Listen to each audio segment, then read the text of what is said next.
So it's got a tremendous impact economically, socially, politically, and yet we really know nothing about it. And not only that, it's not only a blind spot in our political agenda, but at the same time,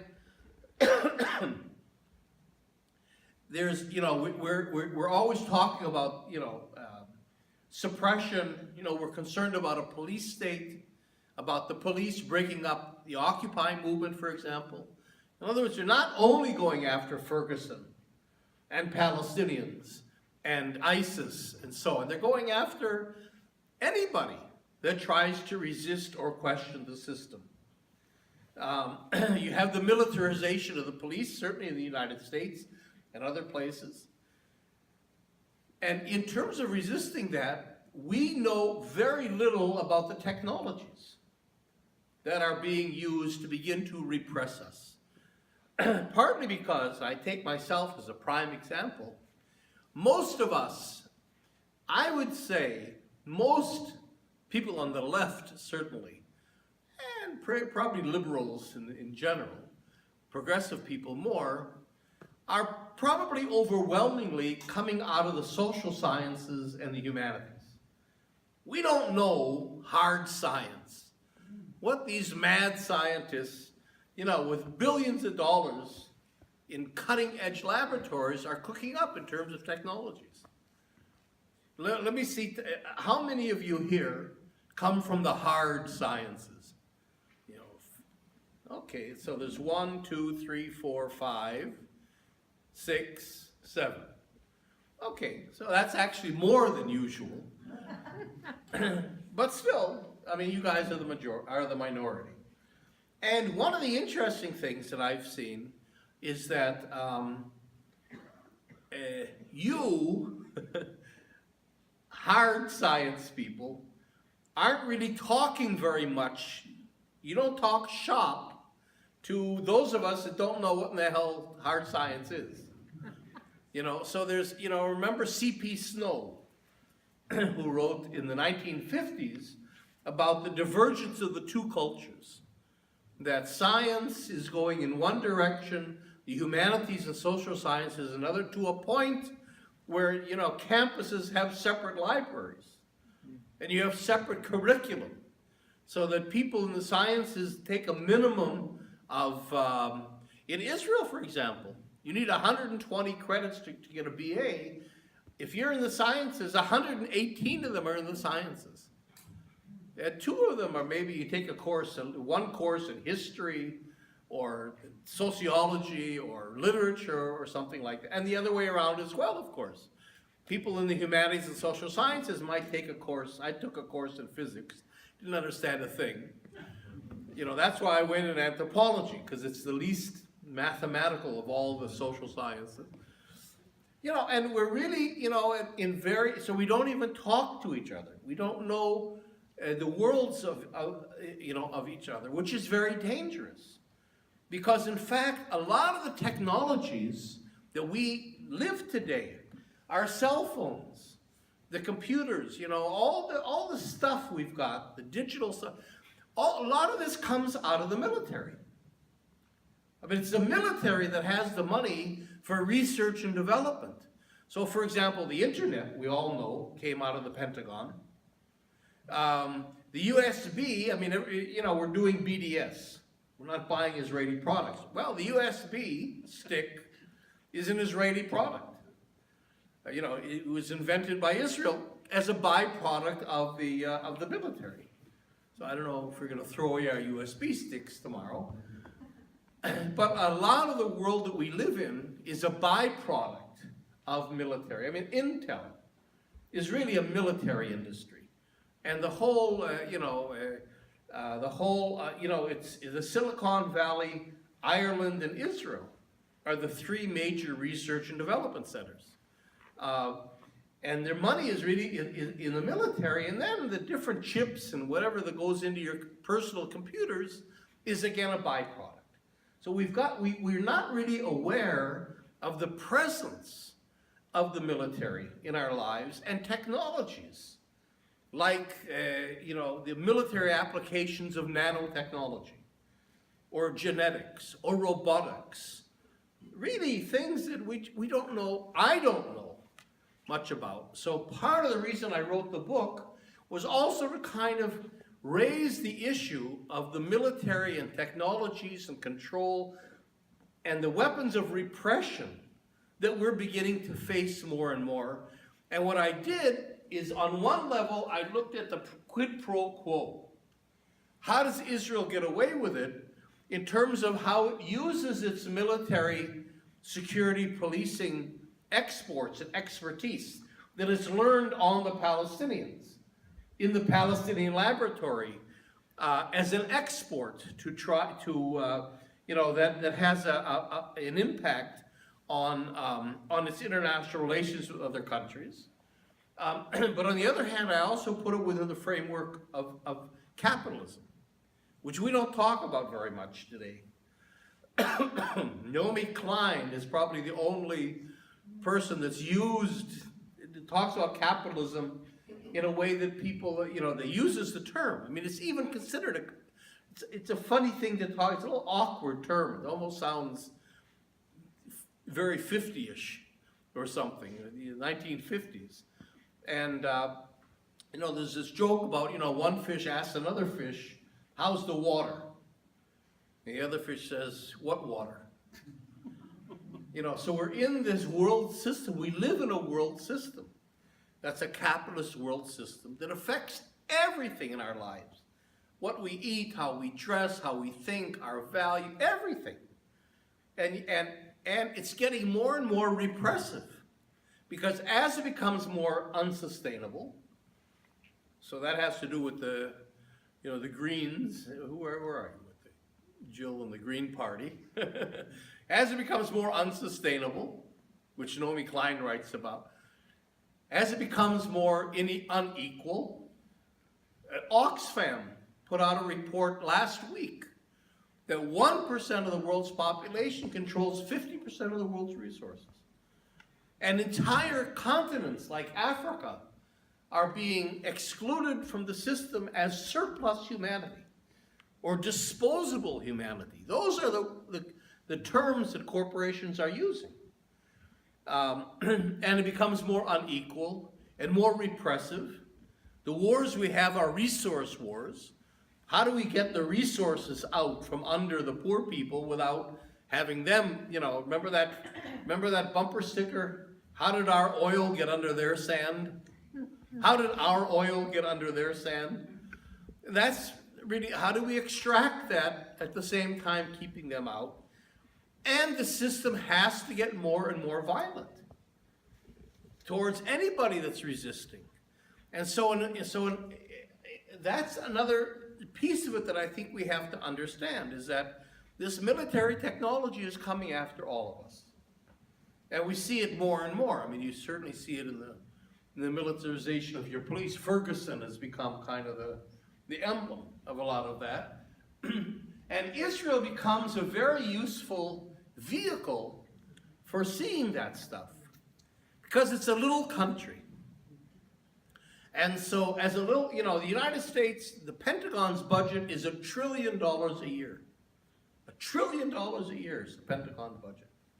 So the Pentagon can make anything it wants to make, waste your money as much as it wants, with weaponry that's expensive and completely useless. So looking at the United States isn't that interesting, because you've got the resources, you've got the weapons, you just impose them, you use them, and whether you win or not, it doesn't really matter. So it's not, but Israel is a small country. It can't produce jet airplanes and export ships and, these big platforms. So it has to do what it calls niche filling. That's the term the Israeli Ministry of Defense uses. The niches. What niches? Israel looks at the elites of the world that run this world system that we live in. It looks at the global north, the United States, Canada, Europe, Japan, that are, where the elites are that run the global capitalist system that we live in. And it says, what do they need in order to keep control of the world system? What kinds of components for weapon systems? And Israel is so for example, Israel can't produce the F-35, which is this multi-billion-dollar, almost $1 trillion airplane that you're producing in the United States that has no use whatsoever. It has no use. But it's been in the pipeline, and Congress isn't going to cancel a project that costs jobs and so on. So you've got this F-35. Israel could never produce that.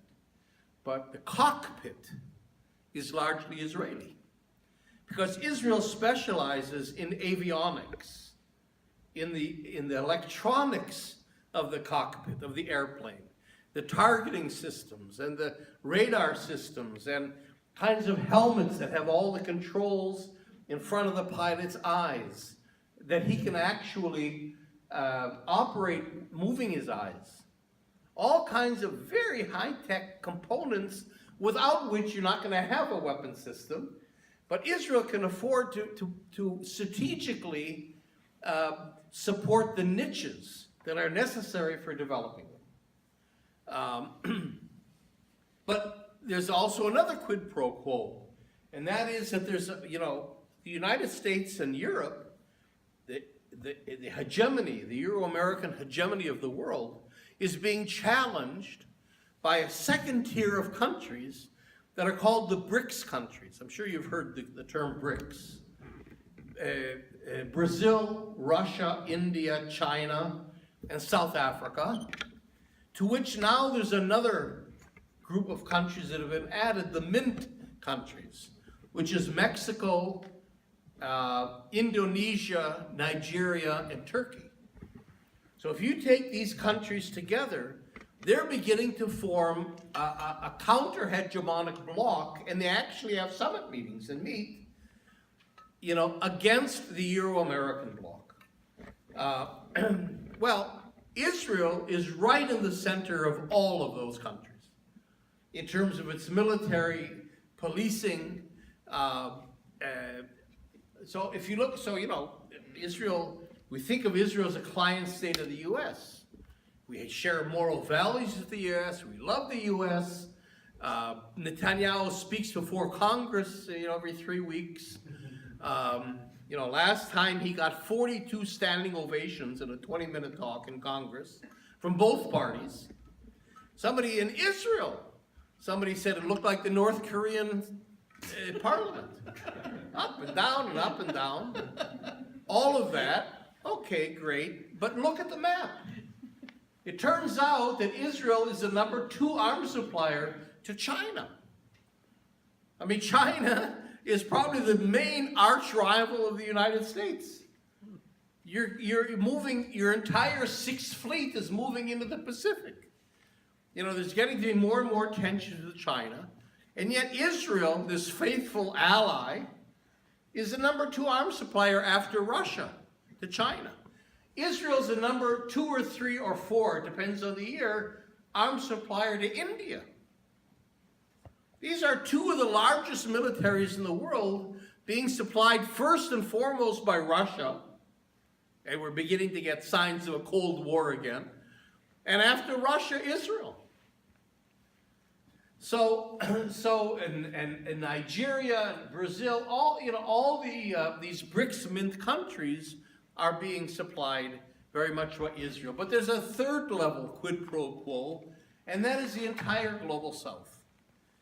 I would contend that Israel has more global reach in the military, security, policing areas than the United States does, which sounds crazy.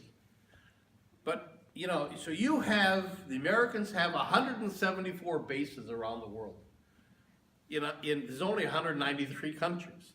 In 174 of them, there's American bases. But they're pretty much confined to, McDonald's land. They're in the base, and they fly their planes, and they do their ships, and here and there. But you don't feel them that much. And they're kind of confined to the military. Israel has military relations with 130 countries that we know of, where it supplies arms and training and equipment and so on. But Israel also not only is involved in the military, but it trains your security forces and your presidential guard and your special operations forces and your police forces. I mean, I don't know about the Bay Area, and it's worth checking into, because I think this should be the focus of BDS, to tell you the truth. What is the Israeli involvement in your own police department here? We know that Israel trains the LAPD. I mean, Israel is very, very central in terms of developing the counterinsurgency, the counter-terror tactics of the LAPD. I don't know how much they're involved in your community. So in other words, Israel has a depth of penetration, whether it's in the global north or the global south, that the United States doesn't have. So it's got the spread almost as much as the United States, but it has much more depth. You'll find Israel in countries that the United States has never heard of. Equatorial Guinea, countries where you don't have an American. So the Israeli reach is very strong, and that's part of the quid pro quo. So if Israel's strategy is to serve the hegemons, serve the elites, whether they be the elites in the global north, or the elites in the BRICS Mint countries, or the elites in the global south, or drug lords, or mafia lords, whoever is useful, that creates a tremendous quid pro quo. You want to stay in power? You want to control a restless population? Israel is the go-to place for doing that. And you see that, so you see that really reflected on the map. So that begins to explain why Israel does. There was another question. Why didn't Israel give up the occupation? Why in 1988, we're talking about 30 years ago, when the Palestinians, the PLO, accepted the two-state solution and said to Israel, you can keep 78% of Palestine. We give up political claim. Give us the 22% that remains in the West Bank and East Jerusalem and Gaza, and we'll make peace with you. We and the entire Arab League. In 2002, the entire Arab League said to Israel, if you give up the occupation, we'll not only integrate you into the region, but we'll kind of recognize you as the regional hegemon. Why didn't Israel grab that? It's a tremendously pro-Israel solution, of course. Well, because if it made peace, if it gave up the occupation, it would be giving up its security politics. It would be giving up, in other words, if we look at the occupied territory, not as a threat, not as a burden, but as a laboratory, as a resource, where you test and develop weapons. And that becomes the basis both of your economy and also of your political clout in the world. Then we begin to understand that Israel has an interest in maintaining not just the occupation, but even maintaining a certain manageable level of conflict. Netanyahu said last month, we will always permanently be living under the sword. I mean, imagine a prime minister of a country telling his people that you're always going to live in war. But that's true, because without that war, but a controlled war, I mean, Israel's not threatened by the Palestinians, but it's able to use that low-intensity conflict, sometimes high-intensity, like in Gaza last year, to test and develop weapons that it wouldn't have otherwise. Without the occupation, Israel would be New Zealand. It'd be some little country nice to visit, which doesn't sound like a bad thing, except that's not Israel's perception of itself in the world. And so you begin to understand both why Israel refuses to make peace with the Palestinians and wants to keep the occupied territory as a laboratory, and also why it gets the support that it does from the international community. And as I was doing the book, I began to understand more what war is all about. And this is what I call globalizing Palestine. You know, as your police forces and security forces are being Israelized with Israeli tactics and Israeli weaponry and surveillance systems and so on, it means then that you, the people, are being Palestinianized. In other words, we have a slogan in the Israeli peace movement that we're all Palestinians, by which we mean, you know, in solidarity, you know, we're all Palestinians. But literally, you could make the case that we're all Palestinians because what happened in Gaza last year had nothing to do with the people. They were just the guinea pigs. They were the means through which, they weren't the end users. The technologies, the weapons, the tactics developed in Gaza or tested in Gaza are intended for export to your country. You're really the Palestinians that Israel is concerned about, not the Palestinians in Gaza. So there begins to be a direct tie. And in fact, you begin to see more the Israeli clout in the world when you look at war. You know, when we think about war, we think about war. You know, there's armies that are fighting, and jet airplanes, and tanks, and ships, and missiles. But in fact, what we think about is war, and what the Pentagon's arsenal is all about. This war, you know, nuclear weapons and all this stuff is gone. You don't have any more what's called conventional interstate wars. World War II and Korea were really the last interstate wars. Since then, there's been some episodic and limited ones. There was the Iran-Iraq War, there was a Falkland War, you know, there was a 73 war between Egypt and Israel and Syria. I mean, there's been little conflicts here and there. Not little necessarily in a local sense, but in a global sense. But really, these kinds of wars, the wars where armies go out and are gone.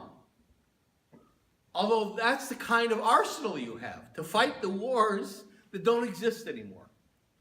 You know, Britain today is investing 11 billion pounds in a Trident nuclear missile system, and the British Ministry of Defense says we have no adversary to use it on. We have no adversary that we could possibly use the Trident missile on. But when you judge a country's status and power and place in the world, how do you measure it? How many missiles does it have? How many tanks? How many jet planes? That becomes the measure of the power of a country. Look at the Super Bowl. I don't know if you watch the Super Bowl, you had every military unit on the field, and then a flyover of the American Air Force. These are patriotic, but they're completely useless in the world because that's not the way war is anymore. War instead is what generals call wars amongst the people. Urban warfare, counterinsurgency. So that's where I took the title of my book. It's not really wars amongst the people, it is, but it's really wars against the people. If you look at who's fighting them, it's the elites, and in many cases the elites in the capitalist system that more and more have to repress populations that are excluded and restless, including our own kids, really. So these are really wars against the people.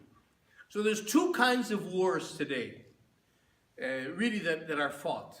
One is what the military calls hybrid wars. We sometimes talk about asymmetrical conflict, states against non-state actors. ISIS, Daesh, Al-Qaeda, Mexican drug cartels, those kinds of asymmetrical conflicts.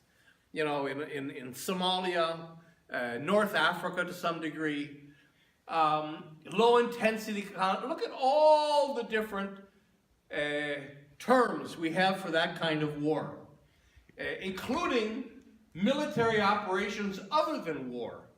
So we can sneak out of the obligations that the international law of war imposes on us.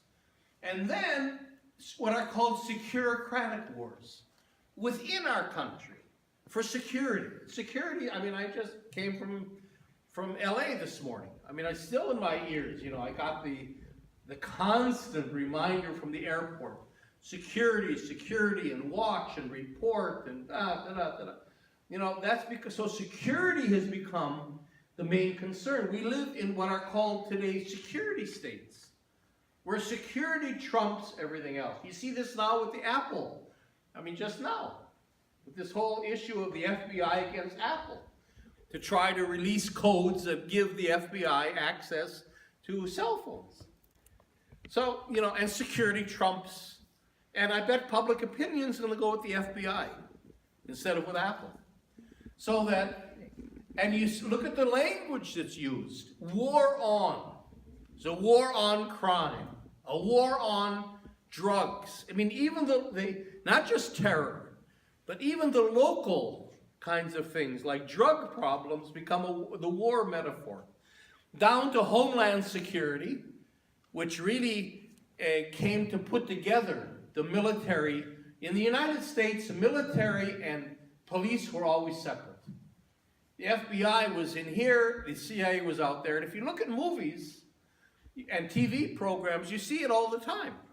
You know, there's a murder, and the FBI comes in, and the local police guy doesn't like the FBI, it's my turf. Where Israel is helping the United States is to put that all together, to leave those, and that was always very important because you didn't want your military involved in your local life. You know, there's a lot of implications for ending that sort of division. Well, Israel's never had that division. But we had an attack last week at the Damascus Gate. The army was there, the Shin Bet was there, the Mossad was there, the border police were there, the police, everybody was there. Of course, I mean, there's no such thing as turf in Israel. So Israel is trying to bring its conception of how you fight terrorism into the United States, in which instead of citizens, you're all potential terrorists.